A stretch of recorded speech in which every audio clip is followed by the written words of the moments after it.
The ghetto looks like a, what can I tell you, the worst place in Plonsk. They find the worst place with damaged houses. The beautiful places, like we were walking and spaziering and doing everything, this was for the Polacks. We were in the worst place in the south, and otherwise it was in the north. So, and the housing was terrible. The housing was probably from the poorest Polacks. So they throw them out, and they came to us. They exchanged the places. What were sanitary conditions like? Yeah, we had no sanitary condition. There was no toilet in general. There was no toilet in the house. It was water we slept from how we call it. The water was in one place, like we carry out from with a pail, you know. Like a well? Yeah, well. When I came back to the ghetto, because food was not very meager. They had like a soup kitchen there, and they're supplying very little food. Typhus broke out, a lot of people were sick, a lot of people were dying. I came back to the ghetto, and I came down with typhus right away. And a lot of people died from the typhus. We laid like in a shul on the floor. There was no medication of any kind. We didn't have it. But otherwise, in the ghetto was tough, because people did not have any food. Me, you had to wear a yellow star in the front and the back. I never saw it in the store on my jacket or in the front and the back. I always put a safety pin on. I was out every day from the ghetto. If you went out the ghetto and you got cut, you were shot. Oh, I would use the word again, lucky. They would ship you to camp somewhere. You wouldn't live too long. But I didn't pay attention to that. I could disguise myself very well. I had blonde hair, believe it or not.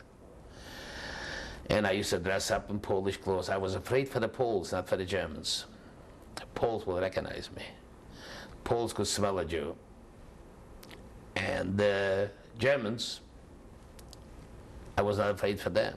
So, of course, they were rotten. So you went ahead and every day I got out of the ghetto, took some of the belongings, what we had, some money we had. From the beginning, the money was good. And I used to go out and buy, trade, and get food. Once you went through the fence, and if they catch you, you're dead. I was aware of that. My mother used to break her fingers, and cry, look what times we have to live through, Well, I was fearless at that age. I guess you're very fearless, I was confident. I didn't think that they were going to catch me. I was confident in sizing up the customers as a little boy, who I can trust and who I cannot trust. And some of the fathers that you could trust, and some of the children that you couldn't trust. To this Mr. Shaknatsky, his whole family, as it turned out, was very nice. We dealt business, they paid me, they could have turned me in. Look, I'm bringing out, merchandise, let's put it in American terms for a few $100 or $1,000. What the hell do I care about the Jew's life? I'm going to have $1,000. But he was a nice human being, and we continued doing this all throughout the ghetto till the last minute. There was a young man who was smuggling, and they catched him. In this I will never forget so long I live. They took this young man by his hands, they tied them up to a wagon, and they went across the whole ghetto, around the ghetto. The wagon with the horse was going, and he was behind the wheels, chained up. And his body was on the ground, and there was just, rocks. It was not like anybody else. There was not a road, it was just a dirty road.